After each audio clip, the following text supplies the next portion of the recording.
Well, I make a long story short. I started off as an athlete. I was a wrestler. Had 16 strong years wrestling, and then was thrown into the mix with basically running the U.S. Paralympic team going into Atlanta, which started a career in working with athletes and teams. And in 1999, I went and started to work for the International Paralympic Committee in Bonn, Germany, where I worked as the sports director for 11 years. That gave me a great opportunity to really see all aspects of starting up a federation, but at the same time, really just building a strong brand and a movement. In 2009, after the Beijing 2008 Paralympic Games, I was given the opportunity to go work for an organizing committee, and threw myself in as the director of operations to Glasgow 2014. In 6 months, moved on to the chief operating role, and then about a year later, I was thrown into the chief executive role and tried to tackle it with both arms. And ultimately, we delivered a very successful games in 2014 in Glasgow. And then I was hired by the Commonwealth Games Federation, now as their chief executive.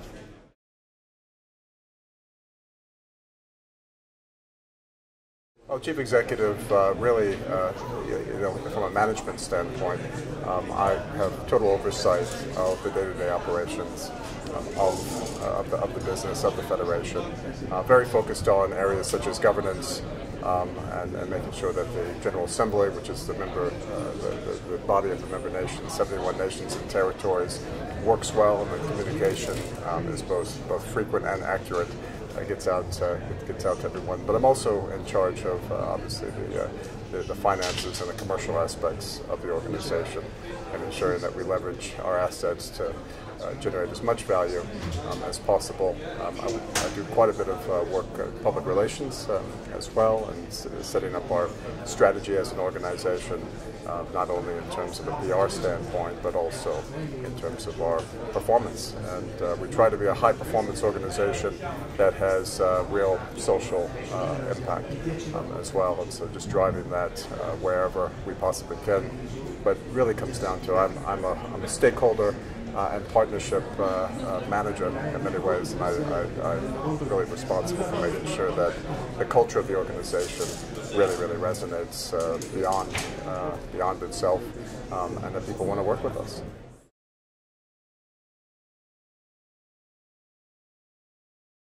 The best advice I can give people that are just coming into their careers is don't be afraid to do anything. If anything, throw yourself out there and try to do a bit of everything. And that's the only way that you really find out what you like and what you don't like. So, volunteering, I in the beginning of my career, volunteered almost every weekend to running sport events, and really from a grassroots to the elite level, I just tried to get as much experience as possible. It gives you such great perspective and reference points, but more importantly, it helps you build your network. And really, sport is all about people and partnerships. It's about relationships, and so the more you can get out there, show your value and what you can contribute, but also learn, listen, and engage, the better. And you can only do that by doing.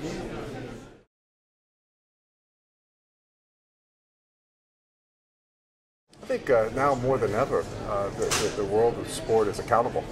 It needs to maintain its objectivity. It needs to work with integrity. It needs to be honest. And as an industry and an industry brand, that's reflected in our character and our personality and the culture that we create. So I think anyone who's coming into the industry right now and is looking at working with major sporting events really needs to make sure that they're doing it for the right reasons. Major sporting events are not for individuals. They're for communities and cities and nations. And so the more that we can be selfless in our approach and lead with that perspective, the more successful people are going to be. But it is a challenge because we all have our own ambitions and we all have our own anxieties. And I think harnessing our ambitions and controlling our anxieties, I think that's really the key to success in working in any, I would say, diverse environment like a major sporting event.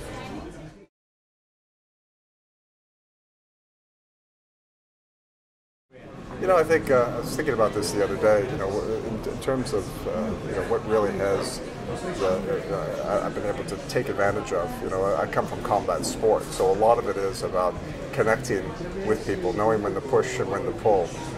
It's directional. So what direction to push and pull into, what intensity does that push or pull needs to be at, and again in the right direction.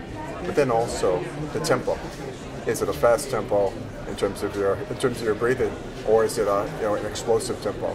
And so all of those pieces, whether you're interacting or you're tackling a project, I've certainly been able to kind of take that that skills base and been able to approach a number of projects successfully with just keeping things in perspective and reflecting quite a bit on where I am and what I need to do to accomplish the goal.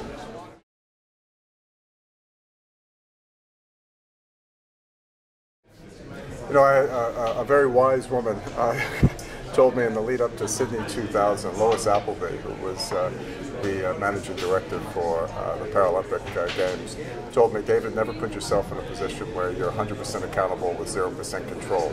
And that was truly words to live by, is that if you are going to accept accountability, you need to make sure you have the control, but also equally, if you're going to have control of the situation, you need to understand that there's accountability that comes with that, and you need to really work to that. So those, I think, are some guiding principles that certainly supported me and helped me along my career.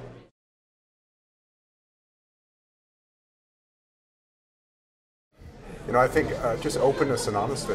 I think what's most inspiring is people having courageous conversations, but more importantly, being able to take courageous action with those conversations. And I think it's quite that only comes from being absolutely honest in your approach. And when you don't know something, say you don't know something.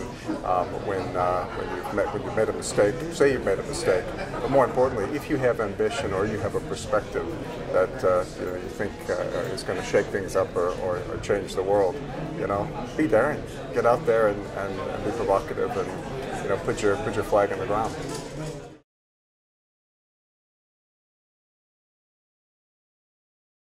I probably have several different. I was trying to when I saw that question, I was looking at several different aspects. I've been inspired by a lot of figures, and my entire life I've really fought for social justice and social justice issues. And that's just my perspective. So I really do look at figures like Mandela as a real inspiration for the driving force of the power of sport to transform and connect with people. And so I would say there's probably not one leader, but many leaders and bits and pieces of their narratives and their visions and their oratory comments that just absolutely have resonated with me. I think I have to, most recently Michael Johnson has been, been an amazing focus in terms of high performance in sport, and not only high performance, but the impact of high performance and not only the responsibilities and opportunities we're given with a high performance, but the impact that we can have with those high performances for positive social change. And so there's plenty of great inspirational leaders. I'm inspired every day by children in the Commonwealth and the amazing potential and value they add to our society. So yeah, it's just you have to seek inspiration wherever it's available, and there's plenty of it out there.